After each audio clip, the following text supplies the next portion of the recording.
Are you having a hard time figuring out what to get Dad for Father's Day? Shop now at sportshistorynetwork.com/row1 and save 15% off your order when you check out Row 1 Brand's Vintage Sports Pictorium Gallery. They have America's best sports art. With over 7,200 historic sports prints, you're assured to find something unique for Dad this Father's Day. If he's an NFL buff, check out the 1963 vintage NFL helmet poster. Shop now at sportshistorynetwork.com/row1.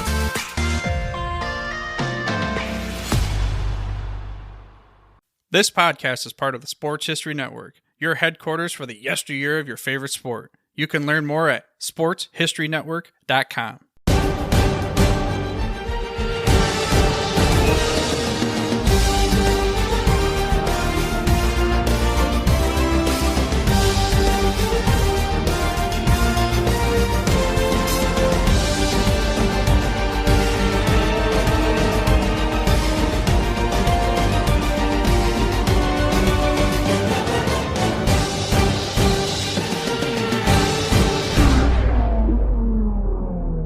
Hello, welcome to another edition of the Historically Speaking Sports Podcast. I'm Dana Auguster, and this is the place where we put a historical spin on current events, headlines, as well as celebrate the anniversaries of the greatest sports moments in history. This week, we're going to take a look at 5 baseball parks that was built during this week in history, which have become shrines to that game. Also, in the shout-out portion of our show, we're going to talk about the only team not named the Boston Celtics to win a championship during the decade of the 1960s, as well as have our usual top 5 with some of the greatest moments in sports history, which included a team that rallied from a 3-0 deficit to win the Stanley Cup, and another team that quite nearly did the same thing in the NBA. But right now, without further ado, here's this week's main event.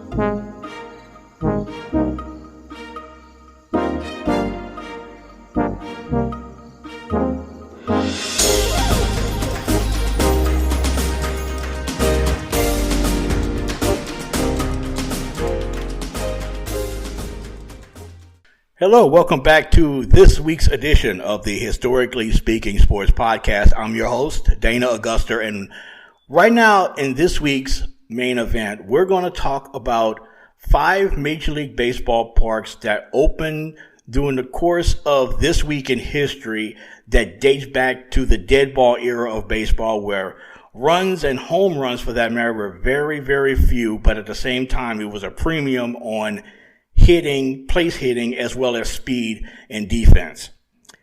One of the ballparks that we're going to talk about in this week's show has kind of gotten lost in history of the great ballpark that was located in New York City.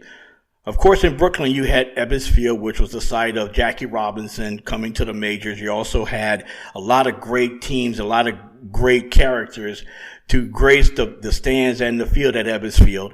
You also have the Polo Grounds, which was a site of so many great baseball moments as well as football moments if you talk about, the football in New York City. Not only that, you also had Shea Stadium in Queens, which was the home of the Mets before they moved to Citi Field, which was right across the parking lot from Shea. And also, to say the least, you have Yankee Stadium, which was the home of Babe Ruth and Lou Gehrig and Mickey Mantle and Joe DiMaggio. And that pretty much was the centerpiece of baseball parks in New York City. But we're not talking about any of those today. Today, the first one we're going to talk about is the home of the Yankees' home prior to Yankee Stadium, which was a place called Hilltop Park, located in the Washington Heights neighborhood of New York City. And it was a home of the Yankees just between 1903 and 1912. This was even predated them being known as the Yankees, because back then they were known as the Highlanders. Because the park was located on a ridge in Manhattan Island, it became known as Hilltop Park because it sat on a hill. And that was the inspiration of their nickname, the Highlanders, which they kept until 1912, and then when they moved to the Polo Grounds, thanks to some sports writers, changed the name to the New York Yankees. The park was located in northern Manhattan and consisted of a covered grandstand stretching from the first base line along the first base to third base, and uncovered bleacher sections down the right and left field lines.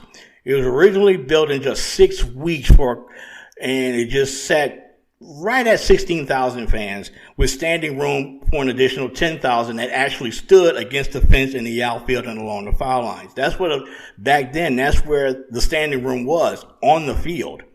The team was actually, when it was founded in 1901, was actually known as the Baltimore Orioles. Not that Orioles team, but this Orioles team only lasted a couple of years.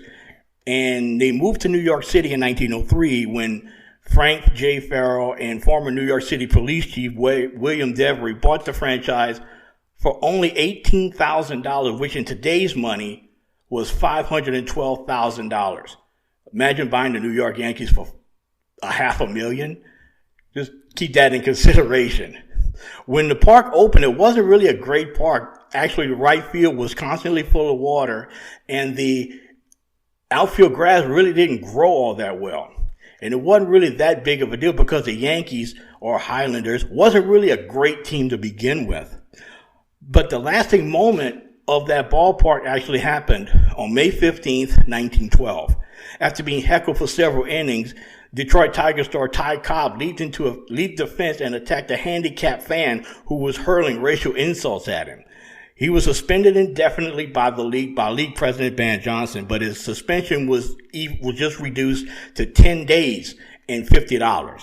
The Tigers actually went on a 1-game strike to protest the suspension, but rather than forfeit the next game, the Tigers played the Philadelphia A's with a lineup of college students and, just walk-ons, and they got blasted by the very powerful Philadelphia A's at that time. Another park that is very, very familiar to sports fans and baseball fans alike is, of course, Fenway Park in Boston. That park was built in 1912 and is the oldest active Major League Baseball park still active. Because of its age and its constrained location in Boston's dense Fenway-Kenwood area, the park had been renovated and expanded many, many times, resulting in some of its quirkiest and strange setup that you will find in a baseball, which adds to its character and its uniqueness. You got Pesky's pole, you have the triangle in center field, and of course you have the green monster in left field. All of that was because of its location and its proximity to streets and buildings around the park. It is one of the smallest, that's actually the 5th smallest ballpark in Major League Baseball, with a seating capacity just under 40,000. Fenway has hosted the World Series 11 times, with Boston winning 6 of them, and actually the Boston Braves actually winning one there in 1914. Besides baseball games, it's also been the site of so many other sporting and cultural events, including pro football games with the Boston Redskins, the Boston Yankees, and the New England Patriots. Concerts, soccer, hockey games was there. So, for example, the 2010 Winter Classic was held at Fenway Park, with other political and religious events taking place there as well. In 1911, the Red Sox were still playing at a place called the Old Huntington Avenue Grounds, and owner John Taylor purchased the land bordering Brookline Avenue, Jersey Street, Van Ness Street, and Lansdowne Street, and developed it into a larger baseball stadium for the Red Sox, which later became Fenway Park. Now, Taylor claimed that the name Fenway Park came from its location in the Fenway neighborhood of Boston, which was partially created by filling in marshland, which in that area of Boston was called the Fens, to create Back Bay Fens Urban Park. However, given that Taylor's family also owned the Fenway Realty Company, the promotional value of naming the time had been cited as well. Like many ballparks, Fenway was constructed on an asymmetrical block with consequent asymmetry to the field dimensions. The park was designed by James E. McLaughlin, and contractor was Charles Logue Building Company. The first game there was actually played on April 20th, 1912, with John F. Fitzgerald throwing out the first pitch. John F. Fitzgerald is actually related to later President John F. Kennedy. Boston defeated the New York Highlanders, the aforementioned team, 7-6 in 11 innings. And newspaper coverage of the opening wasn't really all that much because a couple of days earlier was the sinking of the Titanic. The park has many distinctive features, as you well know, that makes Fenway one of the most unique and quirky stadiums in all of baseball. One of the many features of the park was installed in 1934, which was the manual scoreboard down at the bottom of the big, huge left field fence. It's a hand-operated scoreboard, and it features lights and to indicate balls and strikes, which in the 1930s was actually considered cutting-edge technology. The scoreboard was is still updated by hand today from behind the wall. National League scores were removed in 1976, but was placed back as part of the permanent part of the scoreboard in 2003. Fenway added lights in 1947, and they were the third to last team out of 16 major league teams at the time to have lights at their ballpark. Another distinctive feature was a place called Williamsburg, which was a name invented by sports writers for the bullpen area in front of the right field center bleachers in 1940. It was built there primarily to benefit Ted Williams, to enable him and other left-handed batters to hit more home runs, since it was 23 feet closer than the bleacher wall. Fenway's bullpen wall is much lower than most outfield walls. Outfielders were known to end up flying over the wall when chasing balls hit in that direction. For example, everybody remembers Game 2 of the 2013 American League Championship Series when Torrey Hunter, when chasing the David Ortiz game-tying grand slam, flipped over the wall, and you could see the policeman in the back of raising his hands in triumph in celebration because David Ortiz grand slam tied the game. Perhaps the most famous feature of the ballpark is, of course, the Green Monster. It's a 37-foot fence that's located in left field and is only 310 to 315 feet from home plate, which is the shortest distance in baseball, and it often benefits right-handed hitters. Part of the original ballpark construction of 1912 was made of wood, but was covered in tin and concrete. And in 1934, the scoreboard was added. The wall was covered in hard plastic in 1976. The scoreboard is still manually updated, as I said, and inside the walls of the Green Monster, players have come by and signed their names over the years. Despite its name, the Green Monster was not painted green until 1947. Before that, it was covered with advertisements advertising everything from shoe polish to underwear to whatever have you, which was in vogue back in the 1940s. The Monster's designation is relatively new, but for most of its history, it was just simply known as the Wall. In 2003, they added the terrace-style seating on top of the wall, which is something that I want to experience personally myself before it's all said and done.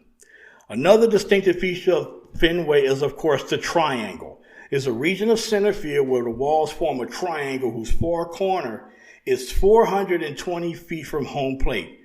That deep right center point is conventionally given as the center field distance, but the true center field of Fenway is unmarked. It's roughly 390 to 390 feet from home plate, and it's to the left of the triangle when you're viewing it from home plate as a batter.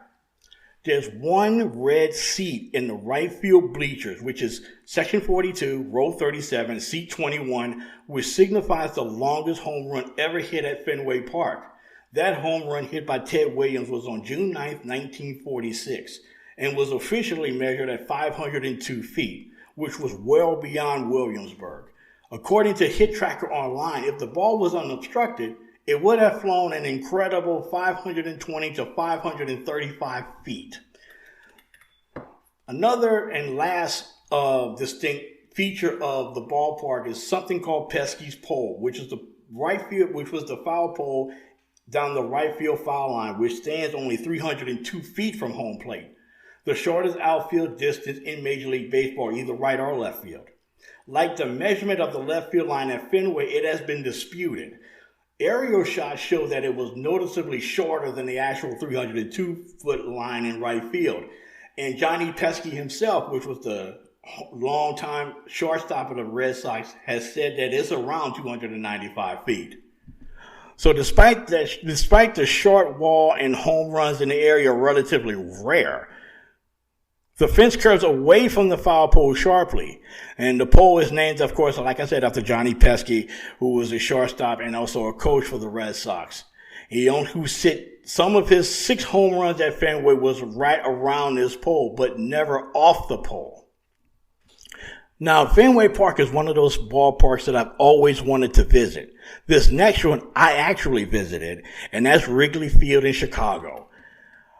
Wrigley Field is located on the north side of Chicago and is the home to the Chicago Cubs, one of the 2 cities teams that play in Major League Baseball, the Cubs and, of course, the White Sox are the other one. The stadium first opened in 1914 as a place called Weigman Park, named after Charles Weigman of the Chicago Whales of the Federal League, which folded after the 1915 season. The Cubs wouldn't play their first home game at the park until 2 years later in 1916, when they defeated the Cincinnati Reds 7-6 in 11 innings. They changed the name to Wrigley Field in 1927, naming it after the chewing gum magnate Charles Wrigley Jr. In between that, it was known as Cubs Park and as various other names, but Wrigley Field actually became the official name in 1927. The park is located in the north side of Chicago in an area called Lakeview in the Wrigleyville neighborhood, and is located, of course, on another irregular block bounded by Clark and Addison Streets to the west and south and Waverly and Sheffield Avenues to the north and east. Wrigley Field is nicknamed the Friendly Confines, a phrase that was popularized by Ernie Banks, who was famously quoted as saying another thing and was affectionately nicknamed Mr. Cub. It is the second oldest ballpark in the majors, of course, after Fenway, and is the only remaining ballpark that was once used in the Federal League.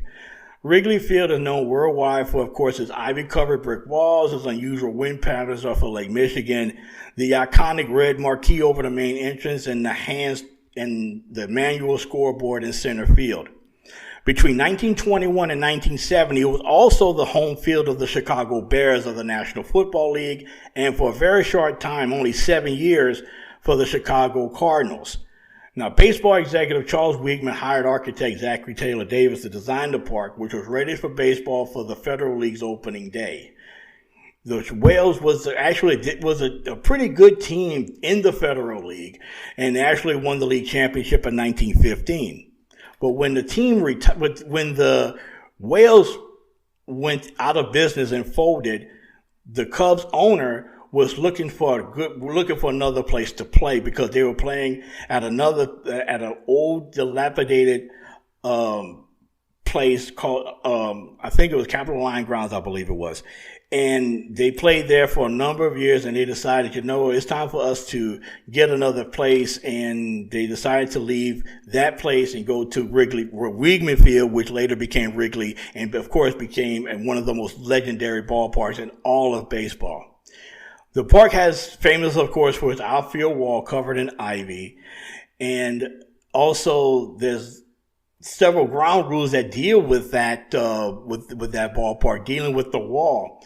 The ivy itself they planted it during the 1930s, and with some of the ground rules, if the ball gets into the ivy and gets stuck, the batters are awarded a ground rule double. And outfielders often raise their arms up when the ball goes into the ivy and just disappears. And I've seen that happen on a number of occasions watching Cubs games over the years.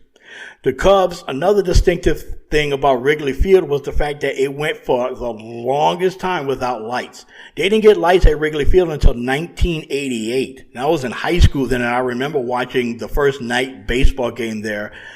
This was in 1988. And they were the holdout for decades, not installing lights there until 88.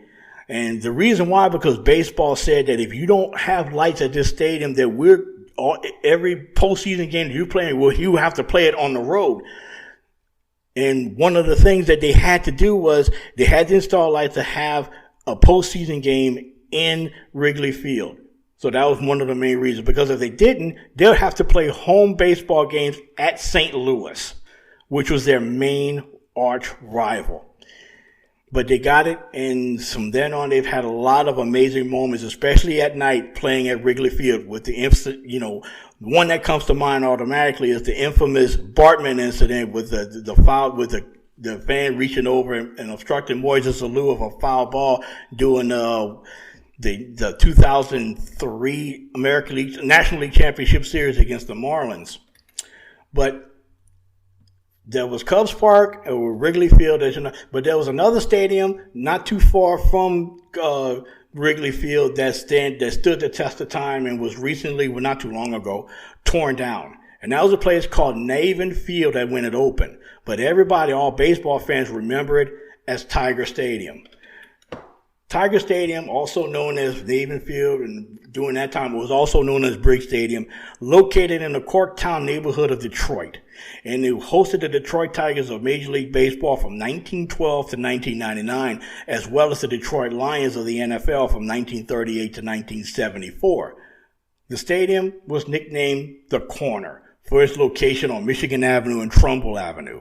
In 1911, new Tigers owner Frank Navin ordered a new steel and concrete ballpark on the same site of a place called Bennett Park that would seat 23,000 people, which was a growing number of Tiger fans at the turn of the 20th century. Navin Field opened on April 20th, 1912, which is incidentally the same day Fenway Park opened. While constructed on the same site as Bennett Park, the diamond at Navin Field was actually rotated 90 degrees, with home plate located in what had been left field at Bennett Park. The Cleveland Indians player Shoeless Joe Jackson, later banned for baseball for following the Black Sox scandal, scored the very first run at Tiger Stadium.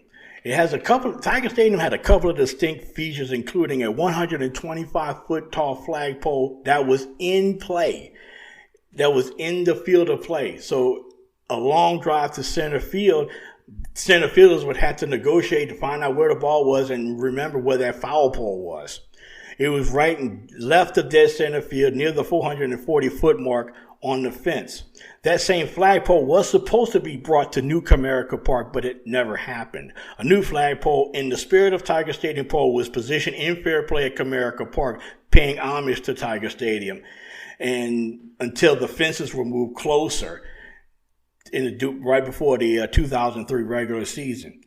When the park was expanded in 1936, a second deck was added over the right field pavilion and the bleachers to fit as many people as possible in the stadium. The result of that was an overhang, which the second deck actually hung over the field of play. And occasionally it would turn some extremely high arc fly balls into home runs. And lights were added right above the warning track to illuminate the area beneath the overhang to aid outfielders. Due to then owner Walter Briggs' dislike of night baseball, lights wasn't installed in the stadium until right around 1948. And the first night game of the stadium was held on June 15th, 1948. Among Major League ballparks whose construction predated the advent of night games, only Wrigley Field went longer without lights. Tiger Stadium, as I said, was the home of the Detroit Lions from 1938 to 1974, right before they moved to Pontiac in the Silverdome. The stadium hosted two NFL championship games in 1953 and again in 1957.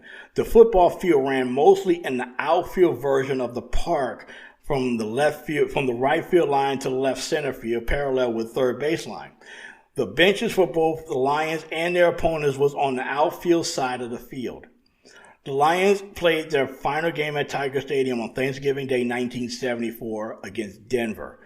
The stadium hosted the 41, 51, and 71 Major League All-Star games, and all three featured home runs. In 1941, Ted Williams hit a walk-off three-run home run at Tiger Stadium to give the American League a victory, as well as 1971 Reggie Jackson's Titanic drive off to the right field lights, which actually hit the transformer on top of the stadium off of Doc Ellis, and it was just a Titanic shot that you've seen over and over again when Reggie Jackson was a member of the Oakland A's. Tiger Stadium also witnessed, a lot of Tiger victories, most notably in my lifetime watching the Tigers defeat the San Diego Padres in the 1984 World Series. I remember that series very well, as the Tigers was just a heavily favored team. They started that year with a record of 35-5 and was regarded one of the greatest teams in the history of Major League Baseball. Finally, the last stadium that we're going to talk about is a stadium called League Park, which was located in Cleveland. It's the last of the old school ballparks that they opened this week, and it's situated at the northeast corner of 66th Street and Lexington Avenue, and was actually, the original structure was built in 1891 as a wood structure, but it was rebuilt of concrete and steel in 1910. Although Cleveland Stadium opened in 1932, it had a much larger seating capacity and better access by car. League Park was actually continued to be used by the Indians through the 1946 season, mainly for weekday games. Weekend games and games expecting larger crowds and night games was going to be held at Cleveland Stadium. Most of League Park's structure was demolished in 1951, although some remnants still remain even to this day, including the original ticket office, which was built in 1909. The park was rebuilt, like I said, in 1910 as a concrete and steel stadium, one of two open that year in the American League, the other one being Kaminsky Park in Chicago, longtime home of the White Sox. The new park seated over 18,000 people, more than doubling the seating capacity of its predecessor. It opened on April 21st, 1910, with a 5-0 loss to the Tigers in front of 18,000 fans in a game that was started by Cy Young himself. The final Indians game that was at League Park was played on Saturday, September 21st. A 5-3 loss in 11 innings to the Detroit Tigers, only in front of 2,722 fans. League Park became the last stadium used in Major League Baseball to have never installed permanent lights. The highlights of that stadium was, of course, the 1920 World Series, in which the Indians claimed their first world championship. And they included a few firsts that I found very interesting. They played the Brooklyn Dodgers, and in the bottom of the first inning of Game 1, Cleveland right-hander Elmer Smith hit the first Grand Slam home run in the history of the World Series. And also in the bottom of the fourth inning in that very same game, Cleveland pitcher Jim Bagby became the first pitcher to hit a home run in the World Series game. On April 12, 1920, the Cleveland Indians would win their first World Series, defeating the Brooklyn Dodgers in Game 7, but by a final score of 3-0. So that's the rundown of the 5 classic ballparks that opened this week in Major League Baseball. Hope you enjoyed it. And right now, we're going to head right into this week's Top 5, featuring a couple of teams that overcame huge deficits. One was successful, yet one of them wasn't. We'll be right back.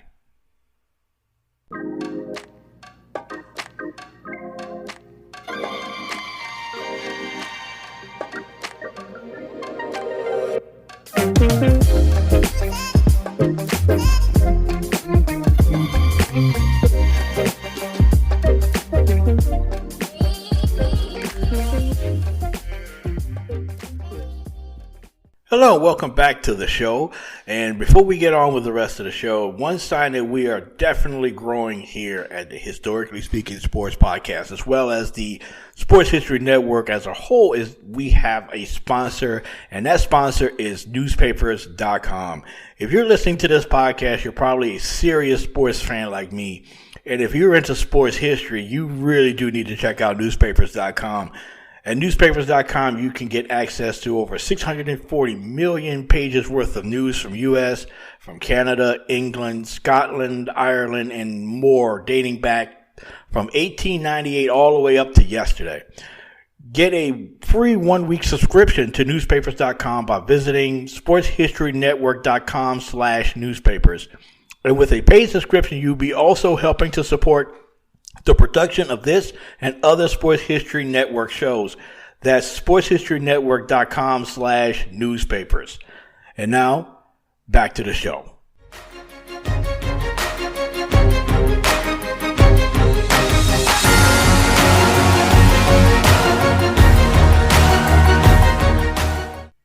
Hello, and welcome back to this week's edition of the Historically Speaking Sports Podcast. So right now we're going to go into this week's top 5, which are the top 5 moments in the history of sports that took place during this week throughout history. Number 5 goes back to 1876 and in 1901. In 1876, the Boston Red Sox defeated the Philadelphia Athletics 6-5 at the Jefferson Street grounds in Philadelphia.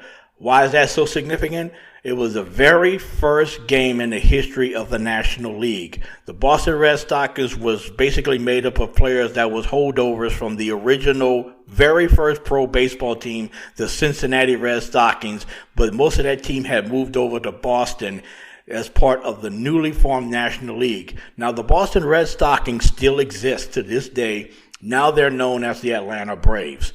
And that team defeated the Philadelphia Athletics 6-5 at Jefferson Street grounds.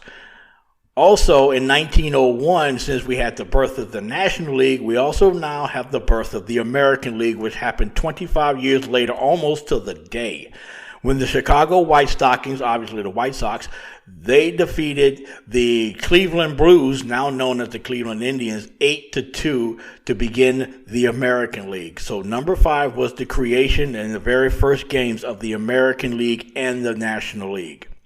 Number 4, this week in 1942, the Toronto Maple Leafs defeated the Detroit Red Wings 4-3 in the best-of-7 Stanley Cup final. It was the first series in major pro sports history to see a team down 3-0 in a 7-game series to come back and win the series. The Maple Leafs defeated the Red Wings 3-1 in Game 7. It has happened a few other times in the history of the Stanley Cup, but it has only happened once in Major League Baseball in the famous Yankees, Red Sox, American League Championship Series, in 2004. It has never happened in the NBA. Keep that in mind as we continue here. Number 3, this week in 1966, Bill Russell is named head coach of the Boston Celtics. The Celtics, fresh after their 8th consecutive World Championship, hires Bill Russell to replace the retiring Red Auerbach. A reporter asked Auerbach if he had any advice for Russell. Auerbach simply said, win. And Russell did win. Not only did he becoming the first African-American coach of a major pro sports franchise, but he did so in dramatic fashion, and he had He had a large amount of success as a player coach for the Celtic team. After losing in the Eastern Division Finals against the Sixers in 1967, the Celtics would continue their dynasty, winning 2 more NBA titles in 1968 and in 1969, with Russell serving as the Celtics player coach. Number 2, this week in 1951, the Rochester Royals hold off the New York Knicks 4-3 in the NBA Finals. This series is significant because it was the only time in NBA Finals history a team down 3-0 ever forced a Game 7 in the finals. The Royals, of course known as the Sacramento Kings, now took a 3-0 series lead, but the Knicks would rally to even the series at 3 games apiece, forcing the deciding 7th game. In a low-scoring defensive struggle, the Royals would slip past the Knicks 79-75 to capture the Royals/Kings' first and only NBA title. And the number 1 events in sports history this week took place in 1986, and it was the first round of the Eastern Conference playoffs between the Chicago Bulls and the Boston Celtics, most notably Game 2. The Celtics would end up sweeping the Bulls in three games, but NBA fans are still talking about, even to this day, the performance Michael Jordan put on in Game 2. The Bulls star scored an NBA postseason record 63 points in a Bulls 135-131 loss in double overtime to the Celtics in historic Boston Garden.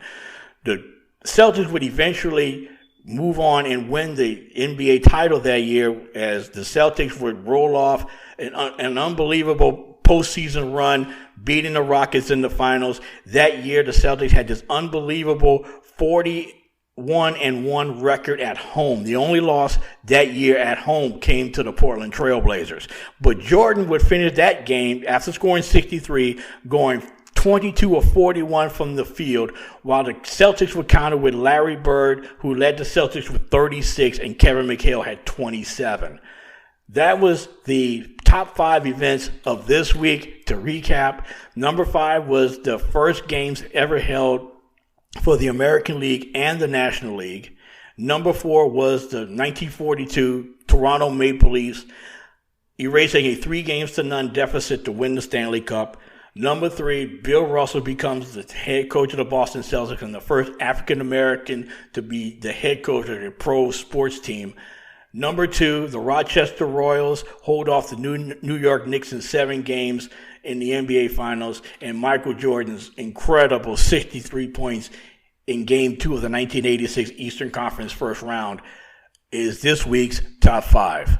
And now, to conclude this week's show is, of course, the shout-outs, and we're talking about this week the only team not named the Boston Celtics to win an NBA title during the decade of the 1960s. So stay tuned and check it out.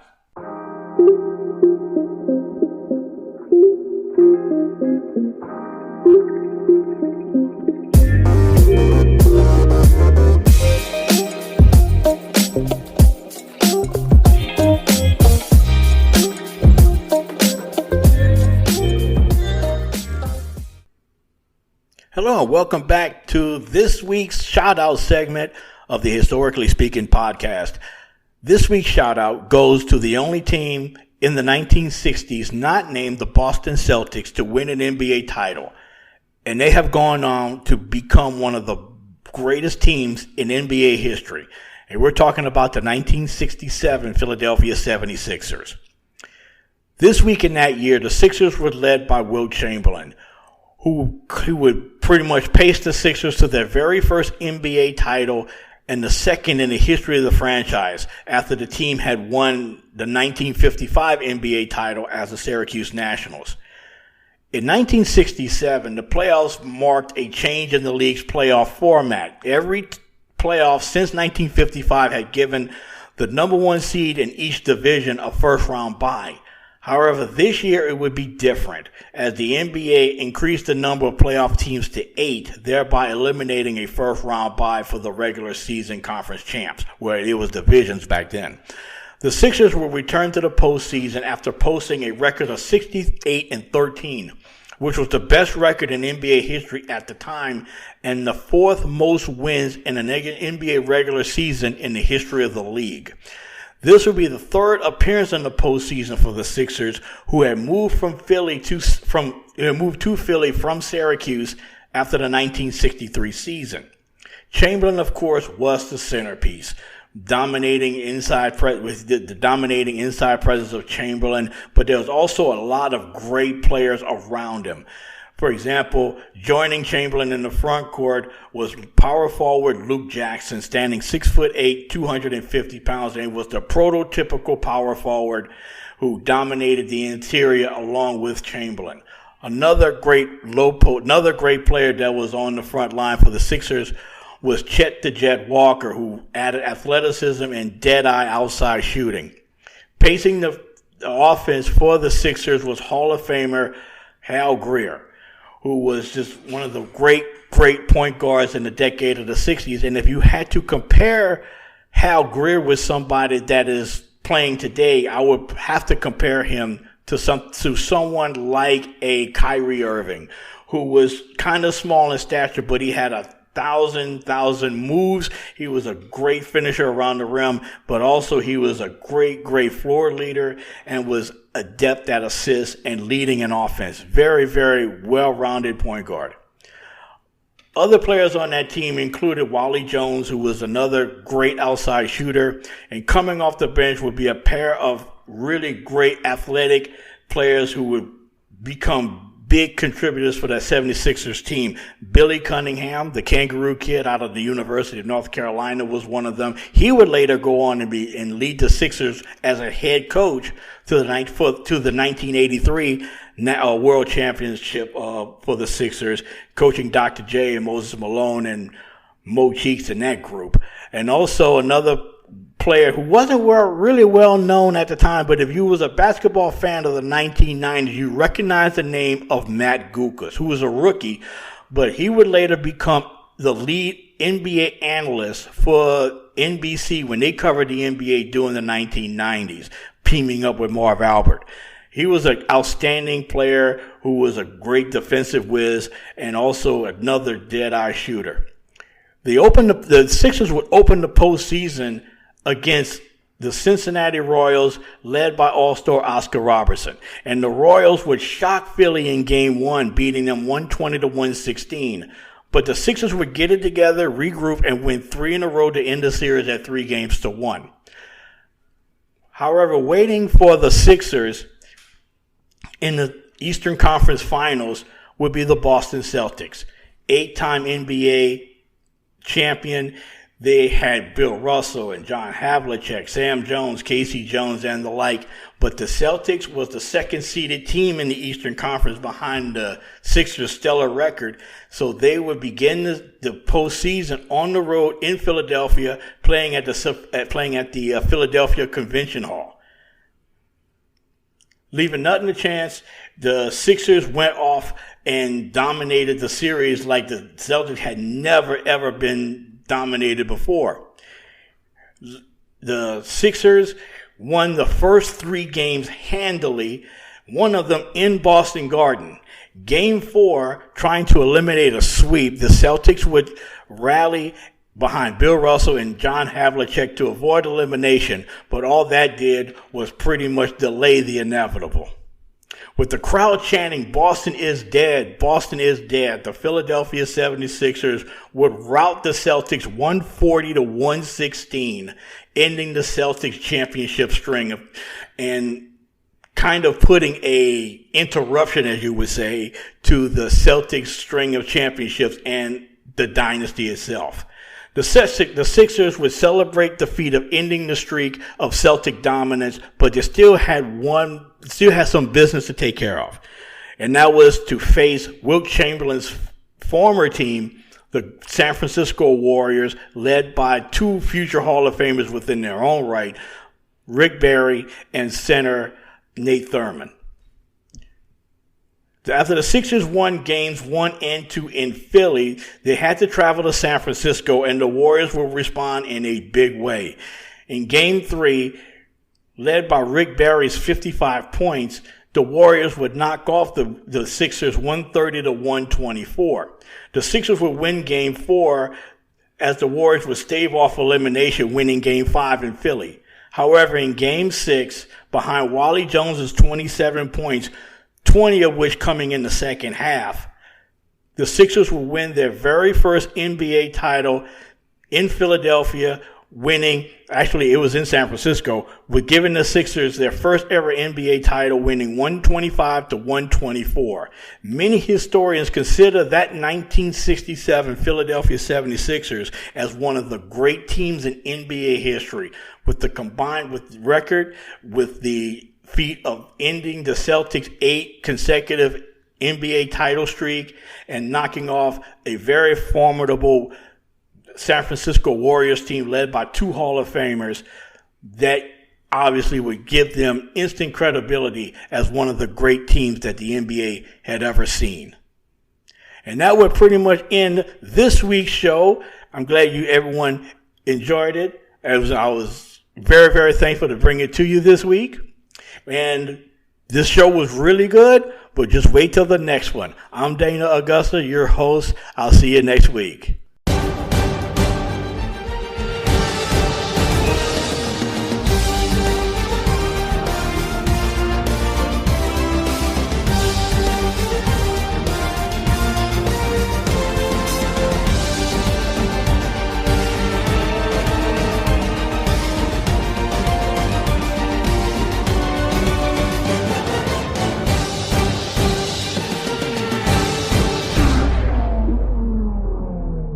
here at the Sports History Network proudly partner with 26 podcasts, all revolving around the history of sports. But did you know that many of our hosts were sports history authors way before they started their shows? It's true. We've got Joe Ziemba, host of When Football Was Football, Joe Zagurski, host of Pro Football in the 1970s, Mark Morthier, host of Yesterday Sports, Tommy Phillips, host of Lombardi Memories, and Scott Adamson, co-host of From the 55-Yard Line. All these authors have many books for you to choose from. To check them out, go to our website at sportshistorynetwork.com/sportshistorybooks. Pick up your copy today. Soundtrack provided by Kevin MacLeod of filmmusic.io.